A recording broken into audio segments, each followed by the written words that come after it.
time, you'll find out that harassment is a skill like anything else.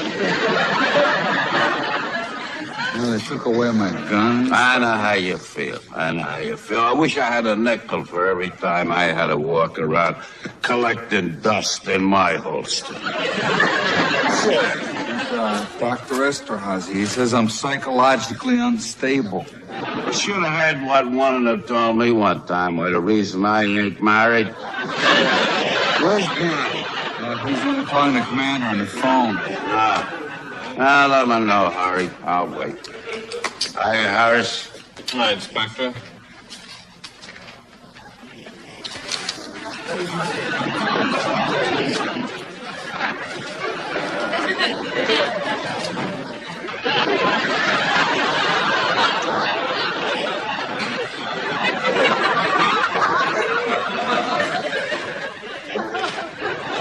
Yeah, well, your premiums are way out of line. And you're going to make a deal or I'm going to take my business elsewhere. That's right. I'm switching from reducing time to regular life. Because it looks that I may live longer than I'd hoped. I'm Dr. Paul Esterhazy. I'm looking for Captain Miller. He's in his office. He'll be out in a minute. Barnes, what did the commissioner say? He said it's up to God and Dr. Paul Nathan Esterhazy. How do you do? He's the latter. Esterhazy, I'm Captain Miller. I'm Barney. Inspector Luger. Have you two met? I haven't had the pleasure. This is Deputy Inspector Frank Luger from Division, Dr. Paul Nathan Esterhazy. Oh, yeah. You're the shrink, huh? Wow. Doctor, it's come to my attention that you allegedly examined one of my men, Detective Wojo Howitz over there, and that you come up with some pretty rinky-dink conclusions. No, Barney. As one of the commanding officers of this division, I feel it's my duty to point out I'd be very interested to hear what the inspector has to say. What's fine? I'm glad to hear. You know, Nathan, it seems to me that you got a lot to learn about the police department.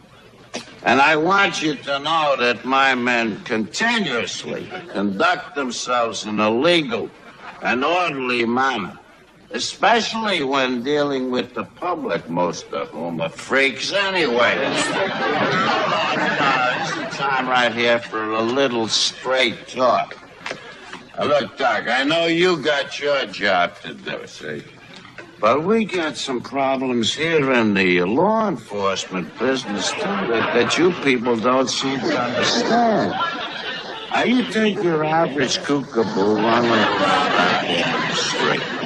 Are you going to find you're going to have some... May I see your paper, Inspector? Yes, when I get through with it. Doctor, I understand you're here to do some further studies? Oh, that's right, Captain. If you don't mind, I welcome it. If you ever want to find out what makes me tick, you come down to my office. See you around. Hey, Inspector? Yes, Harris. The paper, please? I told you, when I get through with it. Have a room somewhere where I can work? At my office. Thank you.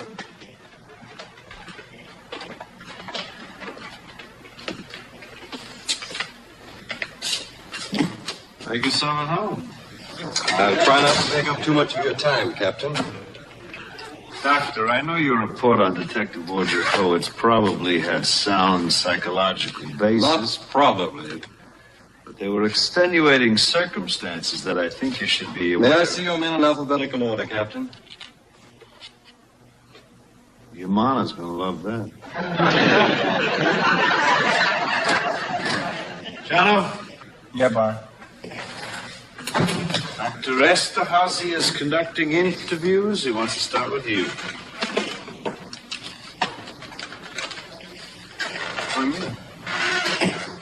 Amangual. Oh, sure. Puerto Rican.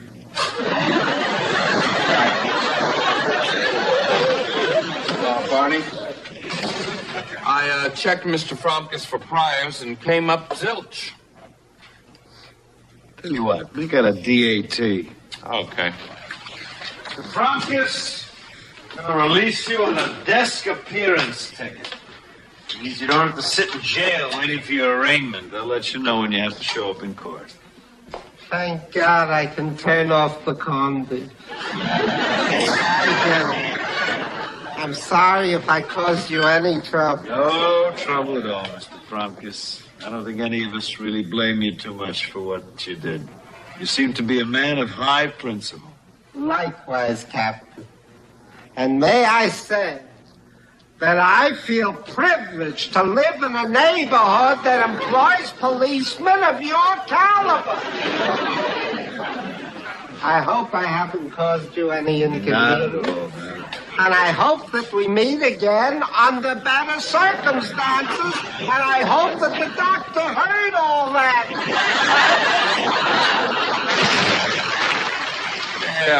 How'd you make out? I don't know. He just kept looking at me funny like. Can't tell nothing from a bunch of dirty spots that don't look like nothing. Well, it looked like something to me. Looked like birds and flowers. Yeah, I saw a few countries, France and Spain and Madagascar. An enlarged heart.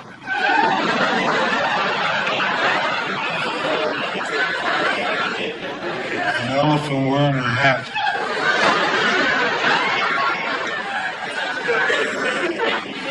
To each his own. That's the name of that test. Captain Miller, may I see you a moment, please? Watch him, he's tricky. Sit down, Captain Miller. I assume you're familiar with this test. It's really very simple. I don't mind taking part in your survey, Doctor, but we do have a lot of work to do. It won't take very long, and I appreciate your cooperation. Now, these cards will suggest certain images to you. Just feel free to loosely associate your impressions. Card number 1, please. Have you come to any conclusions yet, Doctor?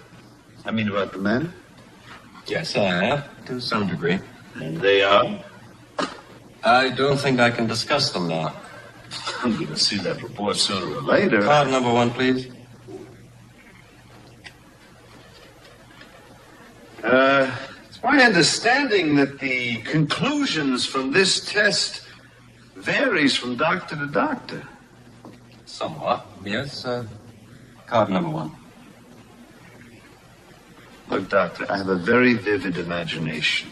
I can see 100 images in any one of these cards, ranging from the horrifying to the idyllic, from the ridiculous to the sublime, because that's the way I look at life. Particularly in the mood I'm in right now. Now look, Doctor, you've got my men on tenterhooks out there, and I want to know what to expect when that report comes down. You're a passionate man, Captain. Loyal, dedicated. Curious. All right. You want to know what my conclusions are? Yes. My conclusions are that my suspicions are well-founded. And those suspicions are? That I have never found a policeman who should be permitted to carry a gun. You're nuts! Now look, I have conducted over 1,500 tests on law enforcement personnel.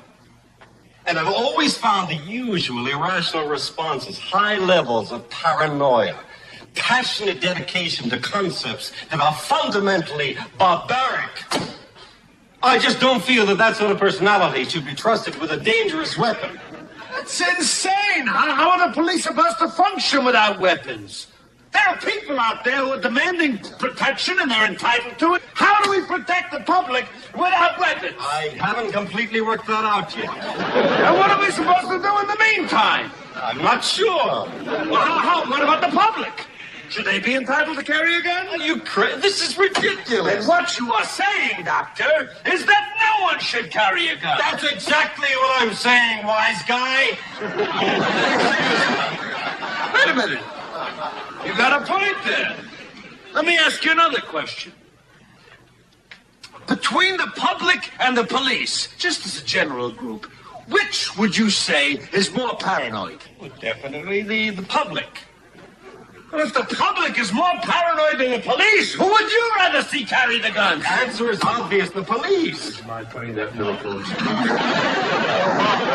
while you're at it, would you add the special circumstances in the case of Detective Wojciechowicz, who was doing his duty to the best of his ability, who was resisted forcibly by a suspect who insulted him? Wait a minute.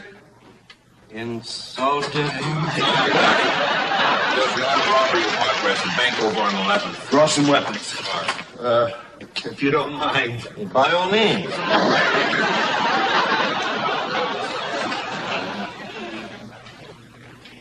Something went wrong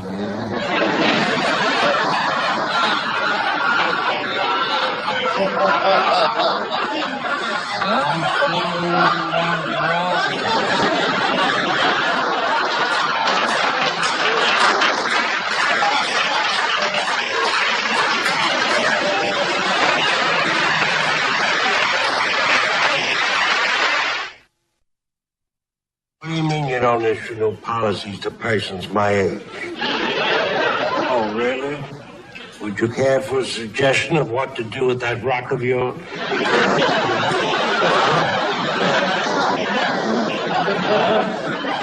No luck, huh? Nobody will cover me. Oh, if Bernice finds out I don't have any insurance, it would kill her.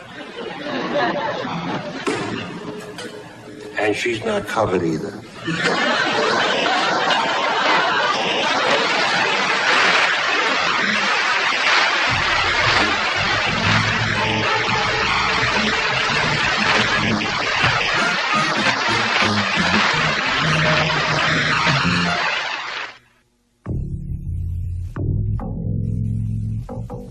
You're locked up for 2 days in the 12th precinct, so you might as well enjoy this 48-hour Fandemonium marathon of Barney Miller, only on TV Land.